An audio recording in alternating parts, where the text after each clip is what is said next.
De seguro todos alguna vez han escuchado sobre una leyenda urbana, ya sea de sus mismos países o de otros lados del mundo, como Japón, China, Estados Unidos, etc.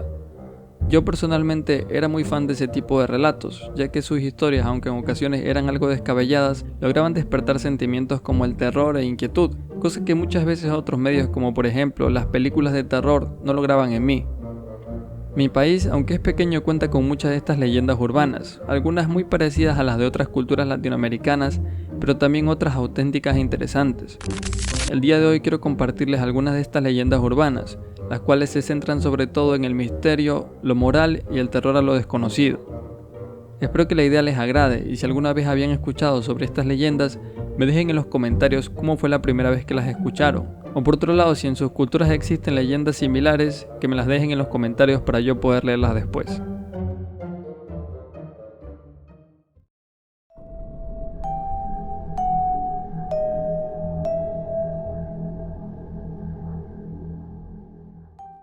El ribiel es un nombre que ha sido esparcido durante años en las comunidades afroecuatorianas, sobre todo en la provincia de Esmeraldas, lugar en el que se podría decir se originó su leyenda. Cuando se hace mención al ribiel, estamos hablando de un espíritu o alma en pena cuya apariencia nunca ha sido concisa, pero lo que sí se conoce de este es que navega en una canoa en forma de ataúd y su remo es de apariencia similar a la de una cruz.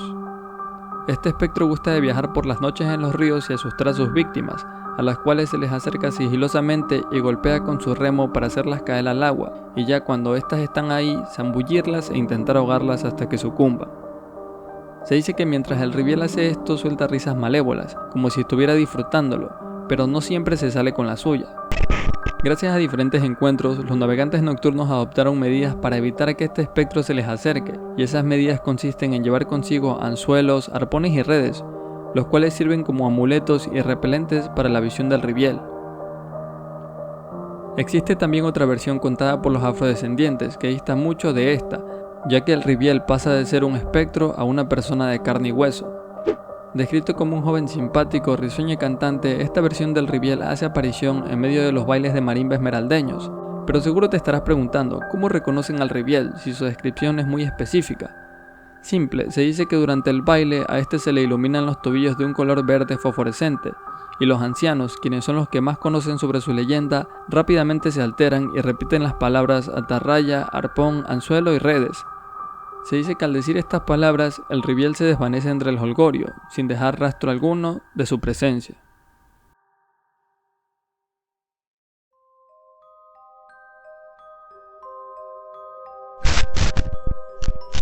Aquí lo dejé, aquí lo maté y aquí lo he de hallar. Es una frase lúgubre y característica de la siguiente leyenda, la cual por cierto también tiene como hábitat natural las oscuras y frías aguas de los ríos. Proveniente del folclore guayaquileño, la canoita fantasmática es el nombre dado a una figura espectral que navega por los ríos de Guayas y Daule, a través de una canoa con farol que es envuelta por un enjambre de moscas.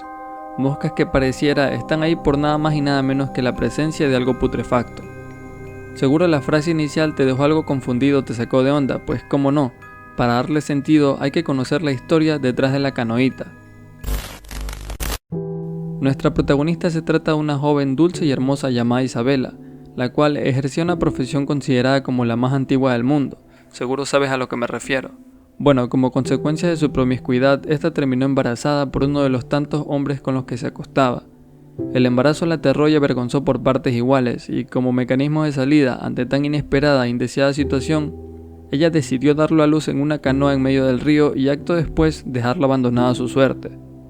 Sin embargo, pareciera que Isabela aún conservaba algo que podría decirse era humanidad, ya que unas pocas horas después se arrepintió y regresó a buscarlo. Para sorpresa de la irresponsable mujer, el bebé ya había partido hacia el otro mundo, y esta, presa del miedo, decidió hacer algo atroz, y fue cortarlo en pedazos y esparcerlo por todo el río, para que aquella criatura jamás pudiese ser encontrada. Al poco tiempo de realizar eso, la mujer perdió la vida por causas desconocidas, y durante su rendición de cuentas hacia el Todopoderoso, este último reclamó y sacó en cara a la mujer qué había hecho con el bebé. Aquel acto le valió ser castigada por la eternidad, ¿y cuál fue su castigo?, te estarás preguntando. Pues nada más y nada menos que buscar durante el resto de la eternidad a aquel inocente bebé del que se había deshacido de una forma tan ruin y sádica. Aquella frase que te mencioné al principio, la de aquí lo dejé, aquí lo maté y aquí lo he de hallar, es la que muchos navegantes han escuchado provenir de una canoa iluminada y repleta de moscas a lo lejos. Esa es la frase que alerta la presencia de la joven Isabela, quien hasta el día de hoy sigue en búsqueda de aquello que tan pronto como pudo dejó ir de su lado.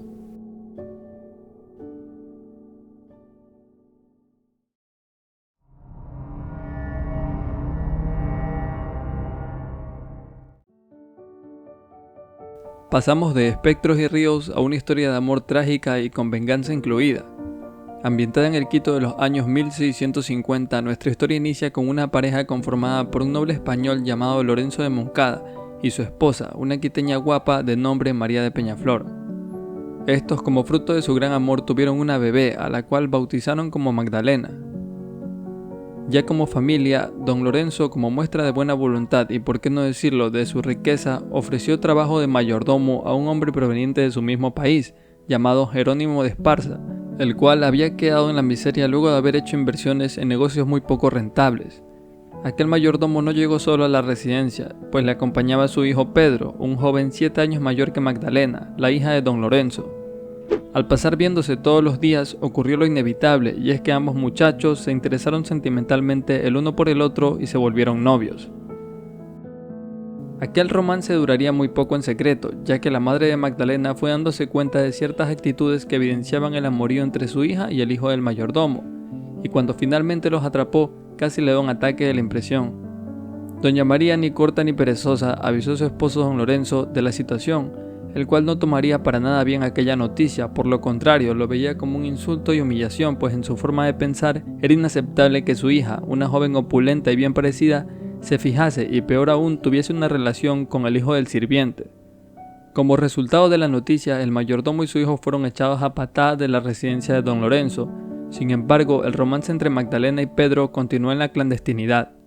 A la joven solo se le permitía salir para acudir a misa en la iglesia de San Agustín, así que para poder encontrarse con su amado Pedro, este último decidió tomar una medida bastante particular y fue disfrazarse de cucurucho y pararse alrededor de los santos, ya que de esa forma llamaría muy poco la atención. En paralelo, por todo Quito se regaba la noticia de que muy pronto partiría una expedición con rumbo al oriente, cuyo objetivo era conquistar un sitio llamado El Dorado. Este lugar tenía la fama de ser uno de los reservorios de oro más grandes del mundo, por lo que muchos hombres sin nada que perder estarían interesados en ser partícipe de ella, y entre esos individuos se hallaba el mismo Pedro, quien lo vio como una oportunidad para hacerse rico y a su vez para ganarse el permiso y respeto de los padres de Magdalena. Lamentablemente la expedición fue un fracaso y gran parte de quienes embarcaron en ella con el sueño de volverse ricos e importantes terminaron sucumbiendo. La lista de fallecidos era muy amplia y entre ellos figuraba un tal Pedro de Esparza. Magdalena, al enterarse de esto, entró rápidamente en un estado de melancolía y llanto, pues su querido llamado Pedro la había dejado. Unos meses después apareció un joven bien parecido de nombre Mateo de León, el cual llegó de España, se ganó la voluntad de don Lorenzo y pidió la mano de su hija Magdalena. En aquellos tiempos los matrimonios eran arreglados, es decir, que las jovencitas aceptaban de buena o mala manera a quienes sus padres escogían como sus futuros esposos. Entonces la boda entre Mateo y Magdalena se daría un 27 de marzo, pero antes de que dicho evento tuviese lugar, Magdalena tenía que realizar una tradición típica de la época, y consistía en dar limosnas a los mendigos, ya que según la creencia solo así se ganaría la bendición en el matrimonio. Esta tradición se llevó a cabo el día antes del matrimonio. Cientos de mendigos de la zona se acercaban uno por uno para recibir la voluntad de la jovencita Magdalena. Todo iba relativamente bien hasta que ella recibió una esquela de Pedro, el cual decía que aún estaba vivo y que ya sabía de la noticia del matrimonio entre ella y Mateo. Además le preguntó que si podía ir a verla más tarde por la reja de su casa. Este mensaje dejó en evidencia los sentimientos de Magdalena, ya que no podía creer que aquel amor prohibido que tanto añoró y luego lloró aún estaba con vida, pero por otro lado ella entendía su responsabilidad, por así decirlo, y sabía que la boda ya no podía ser cancelada. Fue entonces que tomó una pluma y al reverso de la esquela respondió a Pedro con un rotundo no. A los pocos minutos de responder la carta seguían llegando los mendigos y entre ellos se hallaba uno disfrazado de cucurucho, quien al acercarse a la puerta fue recibido por Magdalena. Este mendigo no quería nada de limosna, en su lugar sacó un puñal y atacó a la mujer, acabando con su existencia en el acto.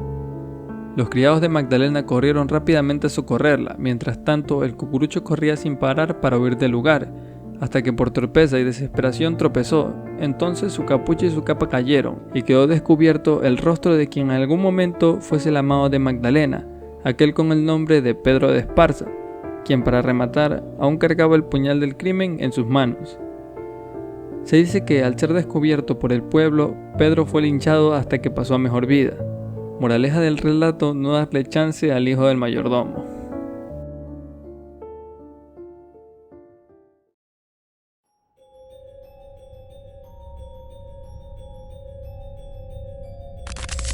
Nosotros también tenemos nuestro monstruo marino, aunque claro, es mucho más cool que el típico Nessie.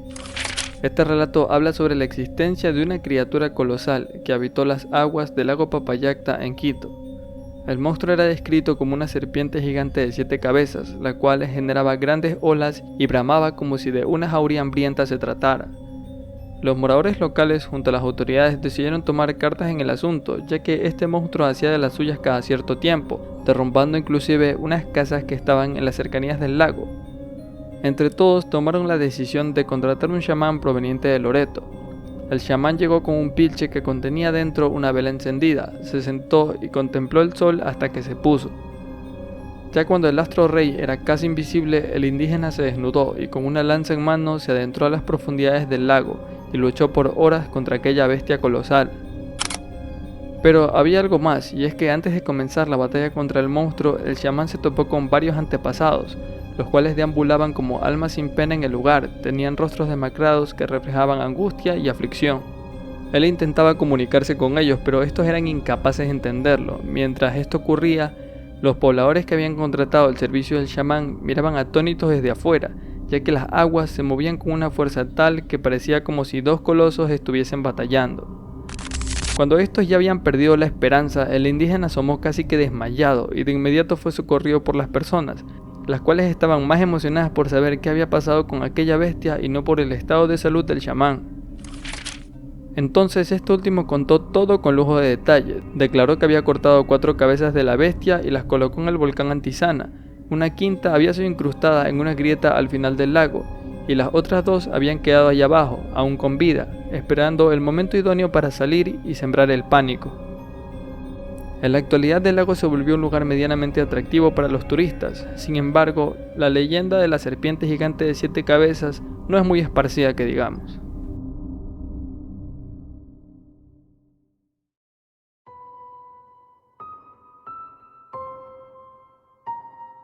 Yo creo que esta leyenda existe para espantar a todos esos idiotas que les gusta tratar mal a su familia, sobre todo a sus hijos pequeños.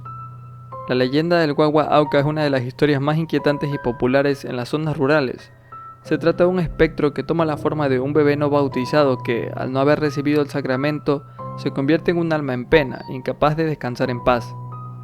El Guagua Auca suele aparecer en las noches, especialmente entre la medianoche y las 3 de la mañana, buscando asustar a quienes transitan en estado de embriaguez. El relato de su historia comúnmente describe a hombres borrachos que, mientras regresan a casa después de una noche de copas, escuchan el llanto de un bebé. Al encontrar al niño envuelto en pañales y sin nadie a su alrededor, estos hombres sienten lástima y lo recogen. Sin embargo, lo que parece ser un acto de compasión rápidamente se transforma en terror, cuando el bebé empieza a cambiar de forma, revelando rasgos demoníacos como colmillos, ojos brillantes y hasta una cola. El Guagua Auca se burla de su víctima, con una voz de ultratumba diciendo las siguientes palabras: Mira qué lindos dientes tengo, mira qué linda cola tengo. También se dice que solo el canto de un gallo puede romper el encanto y hacer que esta criatura desaparezca. El Guagua Auca solo asusta a aquellos que han maltratado a sus propios hijos o que han vivido de una manera desordenada, en una suerte de advertencia moral para corregir su conducta. Muchas gracias por llegar hasta acá, espero que hayan disfrutado del video y perdón por la ausencia. Un abrazo y que tengan un buen día.